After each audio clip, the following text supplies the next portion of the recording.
Ladies and gentlemen, the ringing of that phone bell means mystery, adventure. Nero Wolfe's office, Archie Goodwin speaking. Yes? Yes, I know that in 48 hours it's going to be Christmas, but... Who is this? Who? Look, I'm a big boy now, so... Okay. Tonight at 8. Goodbye. What the devil is that? This may come as a shock to you, Mr. Wolfe, but that was Santa Claus. You've been drinking. Uh-huh, the usual, milk. He's coming to see you at 8. He's got a problem. Indeed. It seems that some low, not to mention murderous character, is going around slaughtering Santa Clauses.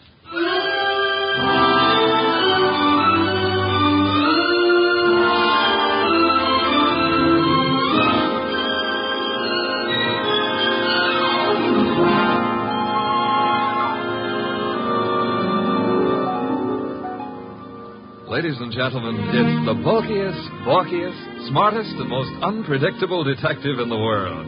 That chair-born genius, Nero Wolfe.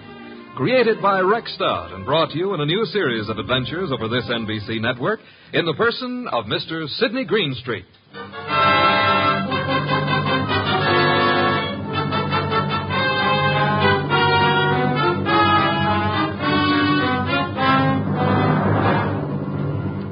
Earlier than 8, however, the case of the slaughtered Santas.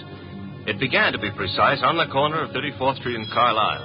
The hour was close to 6, the weather cold, the sky dark. How you doing, Santa? I'm freezing to death, officer. It's a cold day. You packing up? Yeah, I guess so. Not many people around anymore. Oh, heading for home and dinner. How was the collection? Well, I don't need no armored car, but a few dozen kids are going to have something for their Christmas stockings. Your competition, the guy in the opposite corner, is already screaming. Probably got low blood pressure. Yeah, give me a hand to get the collection pot off the chains, huh? Sure, there you go. Yeah, thanks. Yeah, I'll just walk you down the block. Got a phone in. Okay, fine. One Santa still left. Wonder what he's waiting for. Santa Claus. Well, watch yourself going down those chimneys tonight, huh? Sure. Well, I'll cut across the avenue here. Be seeing you. Hey, that car coming down the street. Got its lights out. Look out!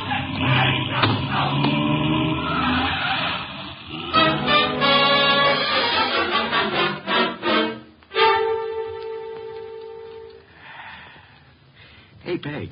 Huh? Did I ever tell you I love you? Oh, it's not me you love. It's a hot soup. Now, you're not the only woman who can cook a dish of soup. Huh? It helps, though. I'm just beginning to thaw out. Yeah, that's a cold corner you play Santa Claus on. Well, don't hurt to make a few bucks. I ain't done so good this past year. Well, maybe the next year will be... Oh, well. Besides, I kind of like it, you know. Kids asking questions all day long. Yeah. You know, I wonder how they figure the other two Santas at the intersection. Kids think of only one thing at a time. Moisture? Sure, Peg. You know, one of them other Santas got hit by a car tonight. Oh? Yeah, he packed up a few minutes before I did, started crossing the avenue, and bang! Hit-and-run driver. Oh, gosh, that's too bad. Was he hurt? Yes, he was killed. Here's your soup. Oh, with traffic the way it is nowadays. Well, I better take a look at the stew. Somebody at the door. I'll get it, Peg. Okay. Yeah, what? Oh! Mike!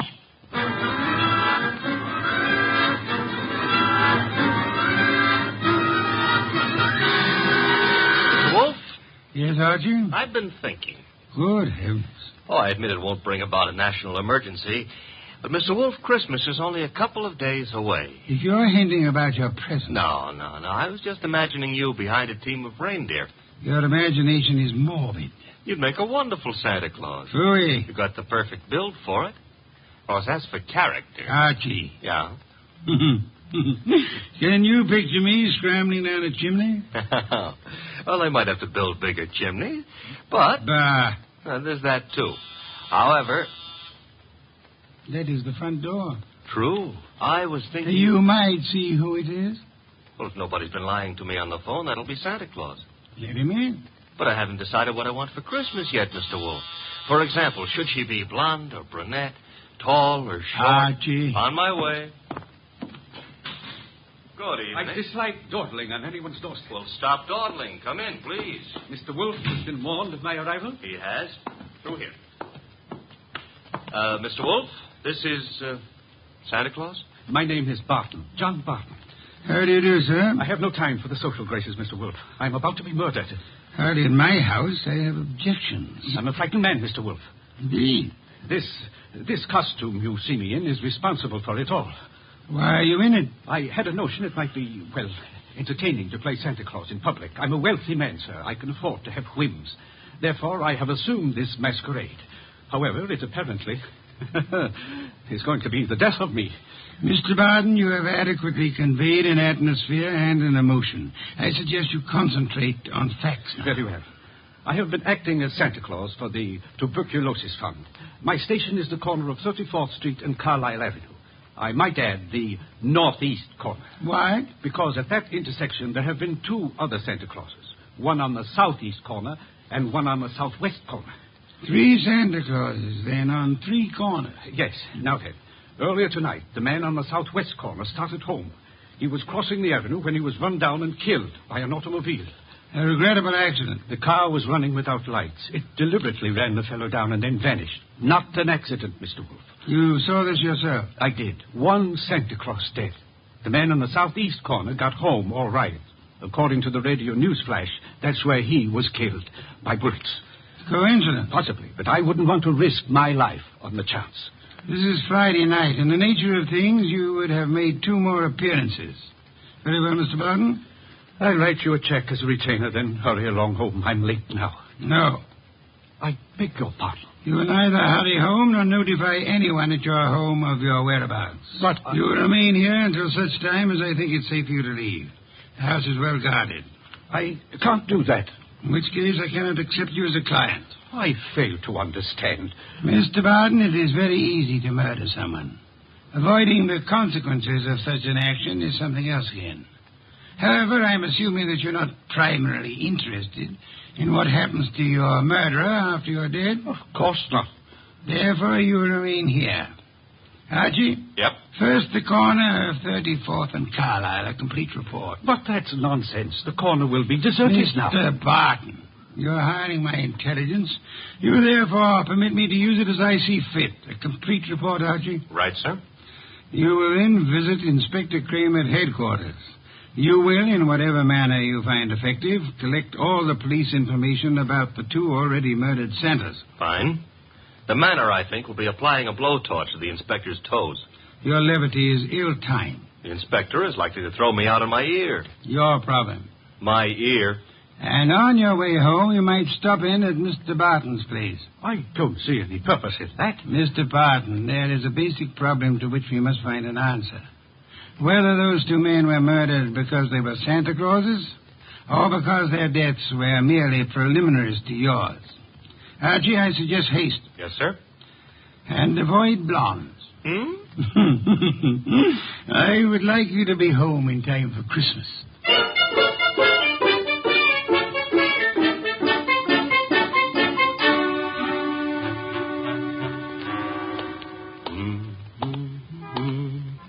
Hey, Bud. Yeah? Got the price of a cup of coffee? You sure you mean coffee? Either you're going to dig it up or you ain't. Never mind the questions about my personal affairs, see? Oh, I apologize. Here. 2 bits. Thanks. You're welcome. Don't let me keep you. You're not. 34th and Carlisle, huh? During the day filled with milling throngs. Hey, that's a nice phrase. I'll have to remember it. Milling throngs. And now desolate and deserted. Well, that's life. Is that a fact? That's philosophy. Yeah? Well, for 2 bits, I don't have to listen to no philosopher, see? Good night, Bud.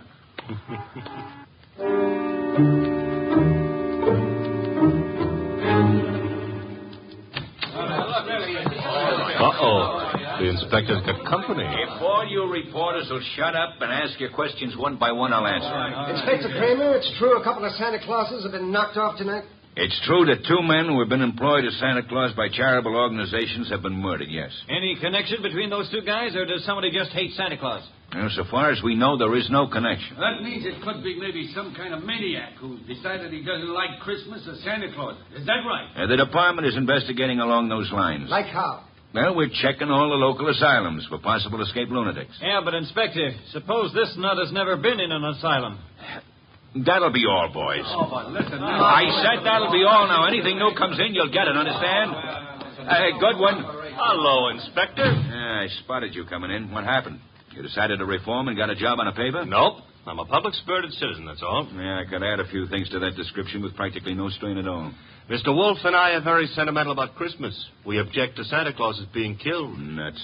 Oh, Inspector, aren't you in favor of Christmas? I'm in favor of Christmas. I'm in favor of motherhood. Leave motherhood out of this. Neither of us are mothers. Our chances of becoming mothers aren't too good either. And furthermore... Okay, you're not giving, so get out of here. Thank you, Inspector. But Goodwin, Yeah? in case Wolfe decides to send me something for Christmas, you know what I wish he'd send me? What? Your head.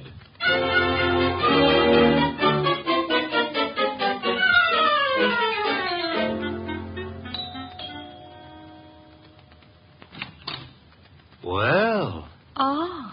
now I know what I want for Christmas. What did you say? I said my name is Goodwin and it's cold on your doorstep. Oh, I'm sorry. Come in. Mm-hmm. You didn't mention your name. I'm Laura Barton. Mrs. Laura Barton? No, Fine. That is, what relation are you to John Barton? his niece. Why do you ask? Oh, you've got a beautiful voice. All this marble and no butler? Well, I don't know where Pleasant is. He should be here. Have him shot at sunrise. Oh, Laura.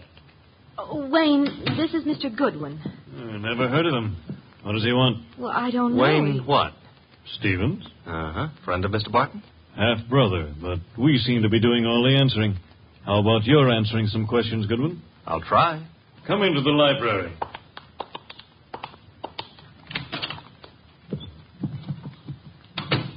What do you want? For Christmas? Erase that. I would like to see Mr. Barton. He's not home. Where is he? Don't you know? I wouldn't have come here asking for him if I did, would I? I suppose that's true. What did you want with him? Conversation. About? Anything. You see, I like to talk to rich men. Are you rich? I can't play the piano either. You could always learn. But being rich is harder. I found it. Mr. Goodwin, you must have some reason for coming here. Some reason concerning Uncle. Laura, you're being imaginative. Well, Uncle is late. He's probably still on that street corner playing Santa Claus. He enjoys it. Why bother about I what... don't know, except... He's never been as late as this? Well, no. Not since he started that masquerade of his. Would you happen to know where the butler is? Out getting drunk, I suspect. He was in the kitchen a little while ago. Disappeared. Pleasant likes to look on the wine when it's red. Or even when it's rye. No, I take that back. Oh, you do? He prefers Irish whiskey. We don't stock it. Therefore... Oh, too bad.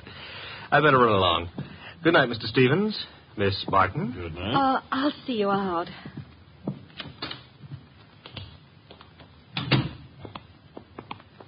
Prettiest butler I ever saw. Blonde. Now, old Dr. Tidmouse always said, beware of blondes because... Mr. Goodwin, Well, I'm waiting. Well, Mr. Goodwin, you must know something about Uncle. Something you didn't want to tell us. Makes you think so? Well, otherwise your visit was just pointless. Let's suppose I know. Now, I might be a kidnapper. Oh, no. My honest brown eyes. Your first name is Archie, isn't it? Archie? Archie Goodwin. Goes together nicely, don't you think? You work for Nero Wolfe. You're going back to him now? I might be, but then again, I might be going to the movies. I recognized you. Your pictures have been in the papers. Take me with you to see Mr. Wolfe. You can trust me. I never trust blondes. Oh, that's unfair. Well, no, I don't trust brunettes either. Furthermore, I'm not sure Mr. Wolfe would want to see you, so So? So why don't you, trail me home,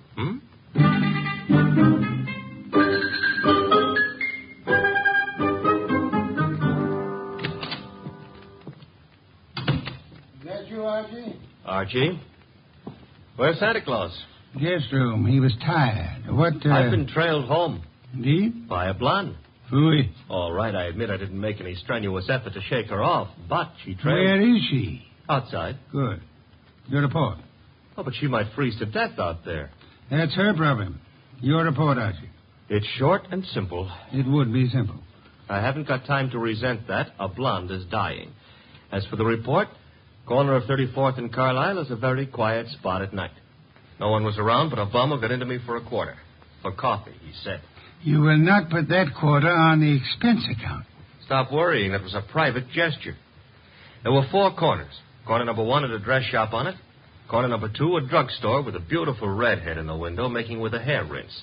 The ad said her name was Noreen, but it didn't give her phone number. Archie.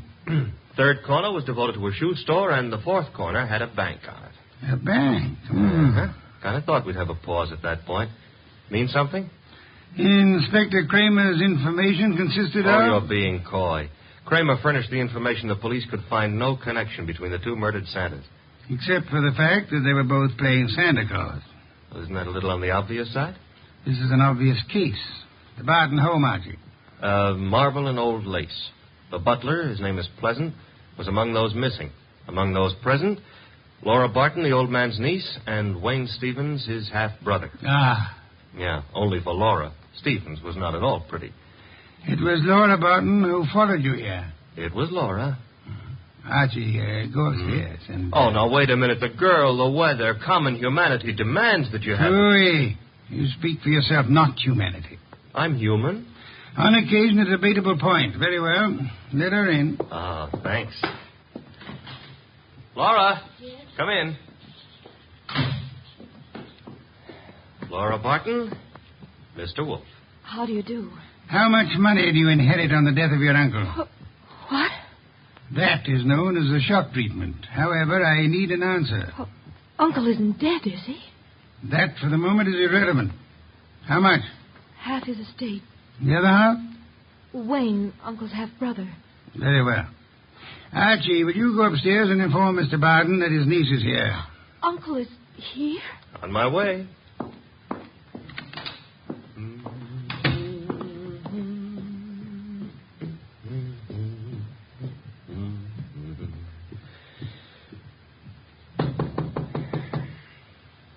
Yes? Archie, Mr. Barton. Come in. Mr. Wolfe would like you to come downstairs. I suppose he has a reason. Mm-hmm. A blonde reason, your niece. My niece? That's right. Hey, where'd you get that? A man of my wealth finds it safer to carry a revolver. Yeah, but it's not safe to point it at people, especially for the people. Turn around, Goodwin. But, Mr. Barton, we're protecting you. By letting that girl into the house, if I had the time, I'd be amused. As it is...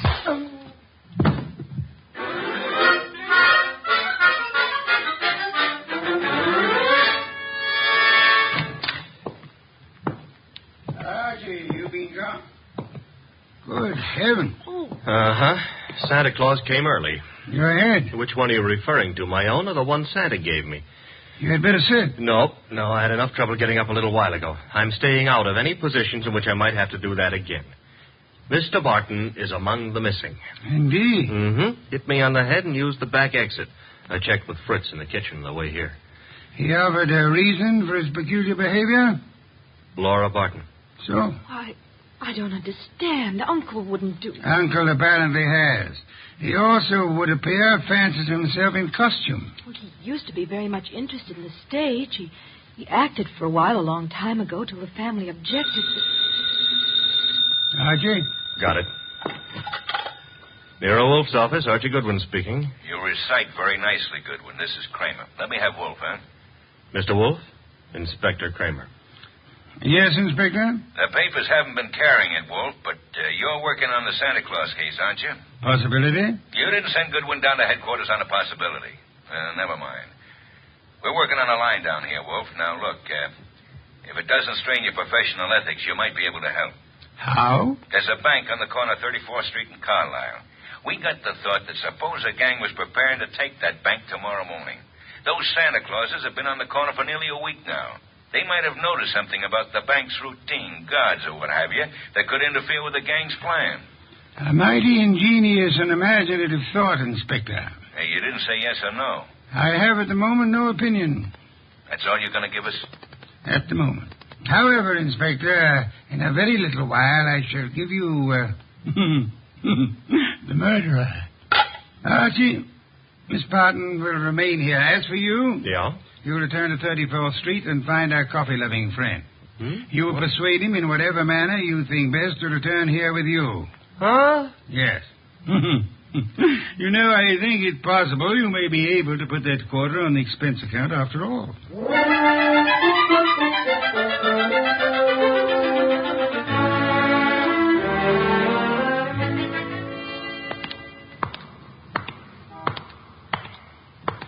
You. What? Oh, why? I've seen you before. Yeah, I've learned to love the neighborhood. That's why it's going to break my heart. What is? Leaving it with you. With... It's sensitive about having guns pulled on me tonight. Let go of me, will you? Not until I... Let me go. Yeah. The gun looks in a lot better shape than you do. You're coming with me. Oh, where? Mr. Wolfe would like to see you. Nero Wolfe? Yeah. Well, why? He's trying to salvage a quarter.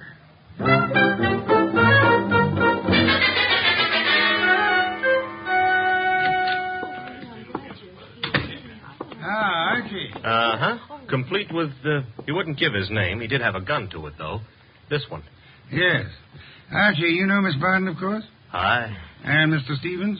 He joined us a moment ago. Miss Barton thought she'd be happy if he were here. Hello, Stevens. That's not the only reason I came. My brother is still missing. I'm concerned.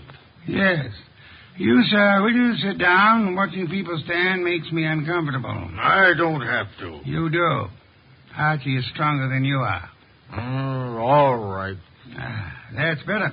If you don't mind, Mr. Wolfe, I've never been here before, never met you. But you look as though you could handle things. I think my brother's been kidnapped. Possibility we shall have to consider. Miss Barton, perhaps you have a theory, too? Well, I don't know. Uncle's been behaving strangely for weeks now. What way? Well, I'm not sure. Wayne... Well, of course, John's always been a little peculiar, but I'm afraid I saw nothing especially strange, outside of this Santa Claus stunt, of course. I see. Miss Barton, your uncle played Santa Claus all week on one of the corners of 34th Street in Carlisle. I know. On two other corners, two other men indulged in the same activity. Those two other men are now dead. Oh, no. Well, wait. Mr. Wolfe, you mean they were killed by mistake? Fort Barton? It is true that one man made up as Santa Claus looks very much like any other man similarly costumed. But the answer is no. One of the two men was shot in his home after he had removed his costume. Well, then, what connection? Miss Barton, in the event that you wanted to hide a tree, where would you hide it? Hide a tree? Why, I wouldn't even begin to know. If you were very clever, you would hide it in a forest. If you wanted to hide a murder and were very clever, you would adopt the same principle. Wait.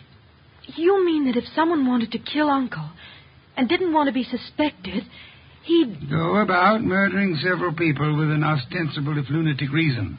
He would, let us say, go about killing Santa Clauses. I get it. Then people would think the man he really wanted dead for a special and private reason had been killed for something that didn't point to him. True. That was why two Santa Clauses were murdered tonight. The third Santa Claus, however, the real object of the murderer's attention, was luckier or suspicious. He fled. Do I have to hang around here and listen to all this? You do, my unwashed friend. Mr. Barton fled, and the murderer was in a quandary. He had, so to speak, invested in two murders merely to make the third one confusing. But he found himself unable to commit that third murder. He couldn't find his victim. Could he ask the police to do so? Hardly. But he might try to inveigle a private detective such as myself into the job. That makes sense, Mr. Wolfe, but why would my brother have deliberately fled from your house? I mean, he was protected here, so... But do I make myself clear? Very clear, Mr. Stevens. Archie, that gun you took from that dirty gentleman, you still have it? I still have it. Then would you mind pointing it at Mr. Stevens here until the police remove him?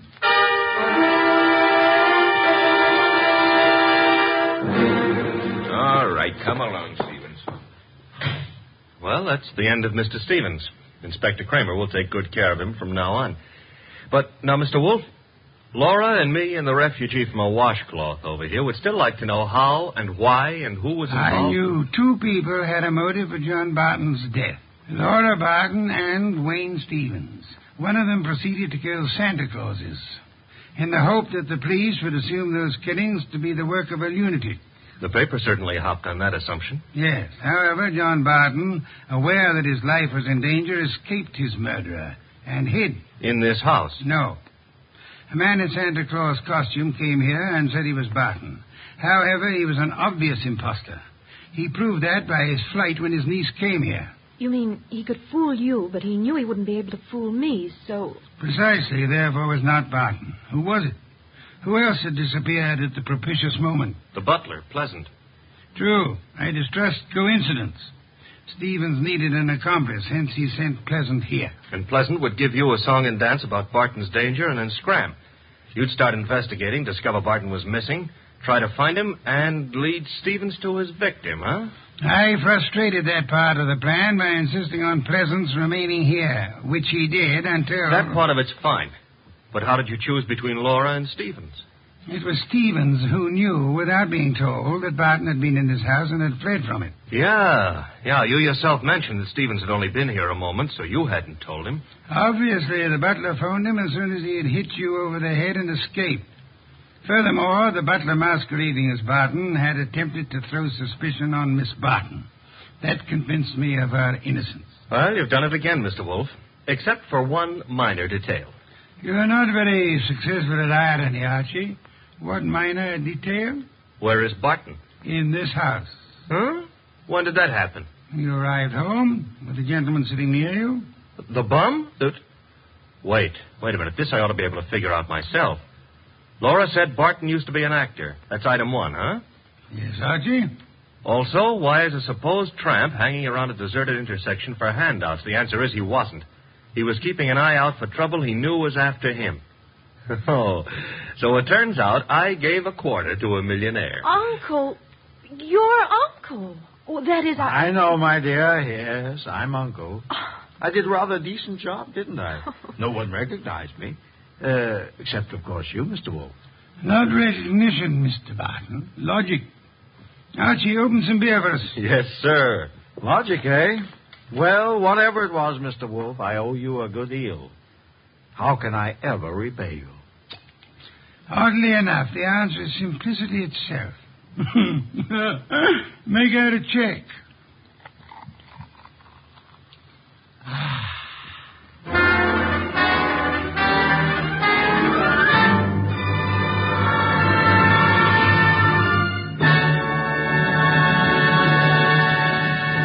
You have been listening to The New Adventures of Nero Wolfe, starring Sidney Greenstreet.